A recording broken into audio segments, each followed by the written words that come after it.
സോനം വാങ്ചുക്, അങ്ങനെ ഒരു ചുക്കൻ കൂടുതൽ നന്നായി പോയി.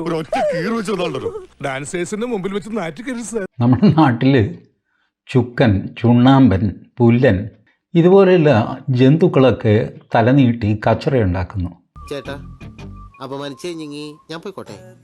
ഇതിൻ്റെയൊക്കെ പിന്നിൽ ജെൻസി കലാപമാണ് പോലും. ജെൻസി ഈ ശ്രീലങ്കയിൽ കണ്ടില്ലേ, അലമ്പായിട്ട് ആൾക്കാരെല്ലാം കൂടെ കൂടി പ്രസിഡൻറ്റിൻ്റെ കൊട്ടാരത്തിൽ കയറിയിട്ട് അവിടുത്തെ കുളിമുറി കയറി കുളിക്കുക, അയാളുടെ കാട്ടിൽ കയറി ചാടിത്തുള്ളുക, ഇങ്ങനെ കുറേ പ്രാന്തൊക്കെ കാണിച്ചു. ദൈവമേ, ഞാൻ എന്തായി കാണുന്നത്? ഡ്യൂട്ടി ഫ്രീ ഷോപ്പിൽ പോയ പോലെയല്ലേ ചേട്ടാ? എല്ലാം ഫ്രീ അല്ലേ? ഇനി നീ നിന്റെ ഡ്യൂട്ടി ഉടയിക്കോ. ഷോപ്പിങ്ങിന് കൊണ്ടുപോയില്ലെന്ന് പരാതി വേണ്ട. പിന്നെ എവിടെ പോയി എന്നറിയാൻ പറ്റില്ല, സാധനങ്ങളെ ഒന്നും കാണുന്നില്ല. അവസാനം പാട്ടിനെയും പരിവട്ടവും ഒക്കെ ആയിട്ട് നരേന്ദ്രമോദിയുടെ കാൽക്കൽ വീണ് എൻ്റെ പൊന്നു ചേട്ടാ 7 ദിവസമായി ആഹാരം കഴിച്ചിട്ട് എന്നൊക്കെ പറഞ്ഞ് പുള്ളി ഇവിടെ നിന്ന് കുറേ അരിയൊക്കെ കൊടുത്ത്. നമുക്ക് അങ്ങനെ ഒരു സ്വഭാവമുണ്ട് കേട്ടോ.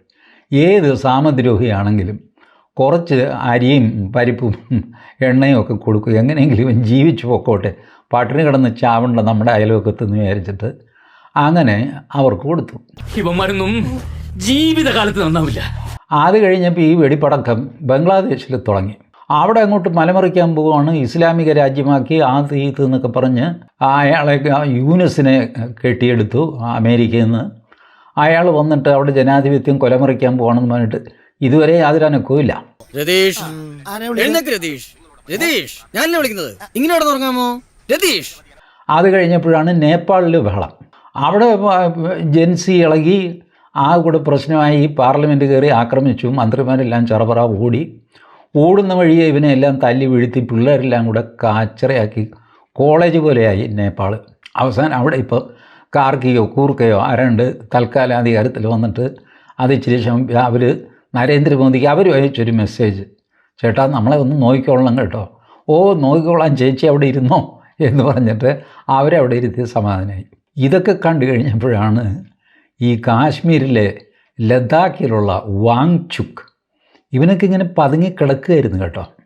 ഇവനൊരു തോന്നൽ, ഈടാ എല്ലാവരും ഇത് ചെയ്യുന്നു, പിന്നെ എനിക്ക് ചെയ്താലെന്താ എന്ന് പറഞ്ഞുകൊണ്ട് ഇവൻ അങ്ങോട്ട് ഇറങ്ങി. ധൈര്യം ഉണ്ടെങ്കിൽ ഇറങ്ങി വാടാ, ഇല്ലെങ്കിൽ ഞാൻ അങ്ങോട്ട് വരാടാ.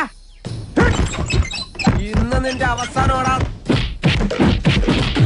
ബംഗ്ലാദേശിലും നേപ്പാളിലും ഇത് ചെയ്യാമെങ്കിൽ എന്തുകൊണ്ട് ലഡാക്കിൽ നമുക്കത് ചെയ്തുകൂടാ എന്ന് പറഞ്ഞ് പിള്ളേരുടെ മുമ്പിൽ പ്രസംഗിച്ച് ആളുകളിക്കുകയാണ്.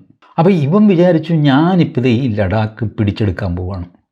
ഏത് 16 ലക്ഷം പട്ടാളമുള്ള ഭാരതത്തോടാണ് ഇവൻ്റെ കളി. 4 പ്രസംഗവും വെച്ച്. ഞങ്ങള് പഴയ ഫ്രണ്ട്സാ, ഉറക്കം വന്നോണ്ട് തോളിലിട്ടതാ. 2 ഓലക്കീറോ വെള്ള തുണി എടുത്തോളൂ എന്നെ മൂടാൻ. പാവം നരേന്ദ്രമോദിയും നിരാഹാരമൊക്കെ കിടക്കുന്നു എന്ന് പറയുമ്പോൾ പുള്ളിക്കും ശരീരം അങ്ങ് തളർന്നു പോകും. പോട്ടട നിരാഹാരം. അപ്പോൾ അമിത് ഷാ പറയും, ചേട്ടാ ഇത് കളനാണ്. അല്ല പോട്ടെ, നിരാഹാരം കിടക്കുകയല്ല, അവിടെ കിടന്നോട്ടെ, ഉപദ്രവിക്കേണ്ട. എന്തെങ്കിലും 4 ഓല വെച്ച് ചെറിയൊരു പെര കെട്ടി കൊടുക്കുക, അതിനകത്ത് കിടക്കട്ടെ, അവൻ തണുപ്പുമൊക്കെയാണ് ലഡാക്കിലെ. ഇങ്ങനെയൊക്കെ വിചാരിച്ച് ഇവനെ തീറ്റിപ്പോറ്റി. ഇവൻ ചെയ്യുന്നത് ഞാനിവിടെ അറബ് വസന്തം കൊണ്ടുവരും. ഇതൊക്കെ എനിക്ക് മനസ്സിലാകാത്തത്, നമ്മളുടെ ഇൻ്റലിജൻസുകാരെന്തെടുക്കുക, ഇത് എനിക്ക് മനസ്സിലാവണില്ല. ഇതൊക്കെ അതിർത്തി പ്രദേശമല്ലേ ലഡാക്കിലെ എന്നൊക്കെ പറഞ്ഞു കഴിഞ്ഞാൽ അവിടെ വളരെ ശക്തമായ സുരക്ഷാ സംവിധാനവും ഇൻ്റലിജൻസും ഒക്കെ വേണ്ടേ? അതോ ഈ വിഘടനമൊക്കെ തോന്നിയവാസം പ്രസംഗിച്ചുകൊണ്ട് നടക്കുകയാണോ? അതോ ഇതിനൊന്നും ഗൗരവം കൊടുക്കാഞ്ഞിട്ടാണോ? ഗൗരവം കൊടുക്കാതെയും സംഭവിക്കാം കേട്ടോ. കാര്യത്തോടടുത്ത് കഴിയുമ്പോഴാണ് അടി കിട്ടുന്നത്. 100% ഞാൻ യോജിക്കുന്നു. ഇവൻ അവിടെ വിപ്ലവം ഉണ്ടാക്കാൻ നോക്കി, അറബ് വസന്തം വിരിയിക്കാൻ നോക്കി. ഇവർക്കൊക്കെ ഈ ഭാരതത്തിൻ്റെ വലിപ്പത്തെപ്പറ്റി ഒരു ധാരണയില്ല നിങ്ങൾക്ക്.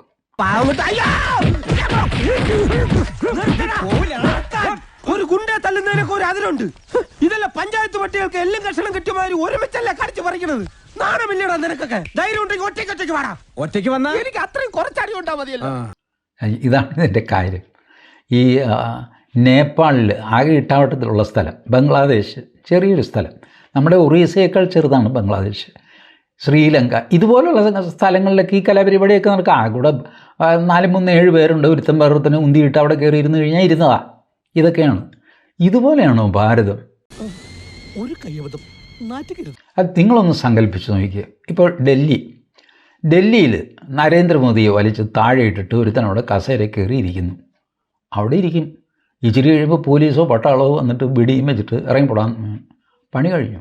ഇനി ഡൽഹി 4 ദിവസത്തേക്ക് അവൻ കയ്യിൽ വെച്ചുകൊണ്ടിരുന്നു എന്ന് വെച്ചു, ജെൻസി എന്നൊക്കെ പറഞ്ഞ് ഒരു 10-15,000 പിള്ളേർ കൂടിയിട്ട് പാർലമെൻറ്റിൽ അങ്ങ് കയറി ഇവരങ്ങ് കുത്തിയിരിക്കുക. എന്തു ചെയ്യും? അവിടെ ഇരിക്കും. അതന്നെ ഉത്തർപ്രദേശിലോ ഗുജറാത്തിലോ മധ്യപ്രദേശിലോ വല്ല അനക്കം ഉണ്ടാവുക. അവിടെ കിടന്ന് കച്ചറ കാണിക്കാം. ഡൽഹിയിൽ ആ രാജീവ് ചക്ക് കരോൾ ബാഗ് എന്നൊക്കെ പറഞ്ഞിട്ട് അവിടെ 1-2 ദിവസം ബഹളമൊക്കെ വയ്ക്കാം, വഴിയിൽ മൂത്രമൊക്കെ ഒഴിക്കാം. ഇത് കവിഞ്ഞ് ഒരു പരിപാടി നടക്കില്ല. അതാണ് ഭാരതത്തിൻ്റെ പ്രത്യേകത. നിങ്ങൾക്ക് ഭാരതത്തെ ഒറ്റത്തൂണിൽ പിടിച്ചൊന്നും കുലുക്കാനൊന്നും പറ്റില്ല. മോനെ ദിനേശ, അതിമോഹമാണ് അതിമോഹം. എന്റെ അച്ഛന്റെ ചിത കത്തുന്ന കാലം വരെ നിനക്കായുസുണ്ടാകും എന്ന മോഹം. അതുകൊണ്ട് 5-10 പിള്ളേർ ഇറങ്ങിയാലൊന്നും ഭാരതത്തിലൊരു ചുക്കും സംഭവിക്കില്ല. പലപ്പോഴും നമ്മുടെ സെക്യൂരിറ്റി ഏജൻസീസ് ഒരല്പം സ്ലാക്നെസ് കാണിക്കുന്നത് ഇതൊക്കെ കൊണ്ടാണ്. അവന്മാരൊന്നും ഒന്നും ചെയ്യണ്ട, വെറുതെ പോകാൻ എന്തെങ്കിലും ബഹളം വെച്ച് പൊക്കോട്ടെ എന്നൊക്കെ പറഞ്ഞ് അവഗണിക്കുന്നു. സത്യവുമാണ്. ഇപ്പോൾ SSC പിള്ളേർ ഡൽഹിയിൽ വലിയ പ്രകടനം നടത്തി. അവരുടെ കാര്യം ജെന്യുവിനായിരുന്നു. അവരുടെ റിസൾട്ട് വരാൻ താമസിച്ചു എന്നൊക്കെ വൻ പ്രശ്നമായിരുന്നു. അവരെ ആരും രാജ്യദ്രോഹി എന്ന് വിളിച്ചില്ല, അവരുടെ നേർക്ക് ആരും വെടിവെച്ചില്ല, അവരെ ആരും ജയിലിലിട്ടില്ല, ഒന്നും ചെയ്തില്ല. അത് കഴിഞ്ഞിട്ട് എക്സാമിനേഷൻ്റെ പേപ്പർ ലീക്കായി എന്ന് പറഞ്ഞാൽ അതിലും വലിയ സമരവും ബഹളമൊക്കെ നടന്നു. ആരും ഒന്നും ചെയ്തില്ല, ആരും അവരെ രാജ്യദ്രോഹി എന്ന് വിളിച്ചില്ല. ബട്ട് ഈ പറഞ്ഞ ഈ വാങ്ചുക്ക്, മറ്റേ അരവിന്ദ് കെജ്രിവാൾ, ഇവരെയൊക്കെ രാജ്യദ്രോഹി എന്ന് വിളിക്കുന്നത് എന്തുകൊണ്ടാണ്? ഇവന്മാരുടെ സ്വഭാവമേ ഇതാണ്. യോഗേന്ദ്ര യാദവ്, പ്രശാന്ത് ഭൂഷൺ, ഇവനെയൊക്കെ വീട്ടിൽ കയറ്റാൻ കൊള്ളാവോ? അപ്പൊ താൻ തട്ടിപ്പാണല്ലേ? തക്കിട തരികിടയാക്കി നാട്ടുകാരെ മുഴുവൻ പറ്റിച്ച് ചുരുക്കി പറഞ്ഞാൽ രാജ്യം കുട്ടിച്ചോറാകാൻ എല്ലാവർക്കും വലിയ ആവേശമാണ്.